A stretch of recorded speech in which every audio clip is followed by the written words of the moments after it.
السلام عليكم ورحمة الله وبركاته. ازيكم يا حبايبي، عاملين ايه؟ النهارده ان شاء الله انا عايزاكم تحضروا معايا الخيط والابره، لاننا داخلين على حلقه مليانه ابداع وحماس. النهارده ان شاء الله هنتعلم مع بعض غرزه من اشيك واجمل الغرز الزخرفيه اللي بنستخدمها في المشغولات اليدويه بالنسبه للكروشيه. شكلها جميل جدا، بتدي للشغل شغل زخرفه وجميل جدا. هتخلي اي مشروع تعمليه، سواء مثلا اي مشروع حتى لو سواء بسيط صغير جوينتات حتى بتعمليها، هتخليها شيك جدا وتنقل الحاجه اللي بتعمليها في ناحيه تانية. شدوا حيلكم بقى معايا وركزوا كده معايا وان شاء الله ايه تستفادوا معايا بالحلقه وما تكونش ضيعتوا وقتكم من غير ما تستفادوا. هنحتاج خيط. طبعا انا بالنسبه للمبتدئين بحتاج بخليهم يجيبوا لي خيط مكرميه وسط ومقص وابره مقاس 3. طيب بالنسبه المحترفين هيشتغلوا يا اما بخيط صوف يا اما خيط قطن. طيب بتعملي سلسله. طبعا انا مش هعمل سلسله كبيره علشان ايه، مش عايزه بس وقت الحلقه يكون طويل عليكم، فهنعمل سلسله كده نقول مثلا 10 غرز. 1 2 3 4 5. طبعا انا مديكوا غرزة السلسلة ومديكوا عقدة البداية، مديكوا كل الكلام ده في حلقات تانية قبل كده، حلقات مخصصة، كل حلقة مخصصة ليها الغرزة بتاعتها. فيا ريت اللي ما شافش الحلقات اللي فاتت يا ريت يرجع الحلقات اللي فاتت ويشوفها، لانها من اساس التصميم الشغل. لكن دي غرز استغرافية، مش من الاساسيات، دي استغرافية اللي بنزين بها الشغل بتاعنا. انما الغرزة التانية الغرزة التانية من الاساسيات، اللي هي العمود بلفة ولفتين وثلاثة، دي من الاساسيات. فان شاء الله احنا طلعنا كده ب10 غرز سلسله. اول حاجه هتسيبي اول غرزه السلسله انت عملتيها، وهتسيبي الثانيه، وهتيجي في الثالثه تاخدي عمود بلفه.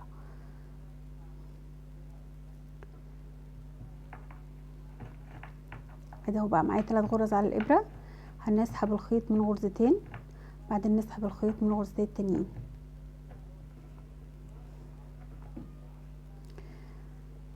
وفي نفس الغرزه هتاخدي 5 غرز عواميد بلفه، دي اسمها غرزه المروحه. ادي تاني عمود بلفه اهو، ادي ناخد الخيط نسحبه ونطلع بيه كده 2 عمود بلفه، كده 3 عمود بلفه،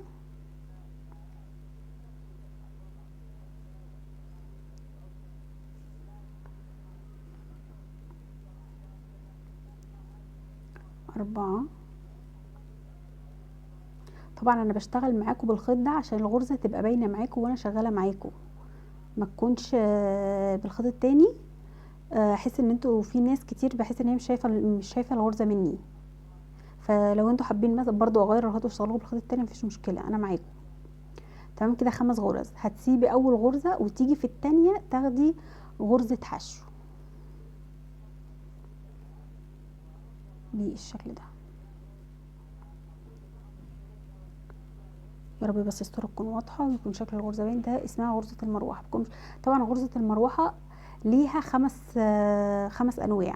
في غرزه المروحه المجسمه، غرزه المروحه الكبيره، غرزه المروحه العاديه اللي هي زي اللي انا بعملها دي، في غرزه مروحه خاصه بالشيلان، في بالشنط. فطبعا ايه كل ان شاء الله انا معاكم وهعلمكم انواع الغرز كلها، وباقي انواع غرز المروحه هديها لكم في حلقات تانية لوحدها. طيب ده بالنسبه لاول غرزه. طبعا تيجي تاخدي تاني غرزه، خدت غرزه حشو، بتسيبي اول سلسله، بتيجي في الغرزه السلسله التانية تاخدي 5 عمود بلفه زي الاولاني بالشكل ده. انا مبطئه ايدي على قد ما اقدر عشان بس ايه الغرزه تكون واضحه معاكم. فلو انتوا عايزين نبطئ ايدي برضو اكتر من كده، او حسيت ان الصوره مش واضحه او كلام مش واضح، برضو يا ريت تنبهوني وتعرفوني عشان تستفادوا مني اقصى استفاده. كده 2 عمود بلفه، 3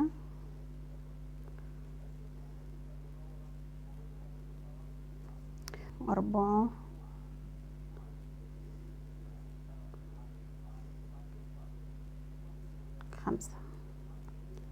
5 عمود بلفه بالشكل ده. بتسيبي غرزة سلسلة وبتيجي في التانية وتعملي غرزة حشو بالشكل ده.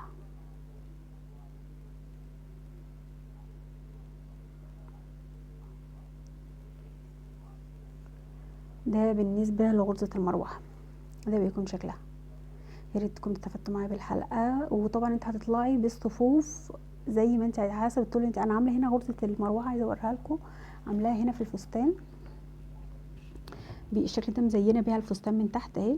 غرزه المروحه عامله منها 3 دور هنا، وعندي في الجيبه هنا، الجيبه هنا هوريها لكم.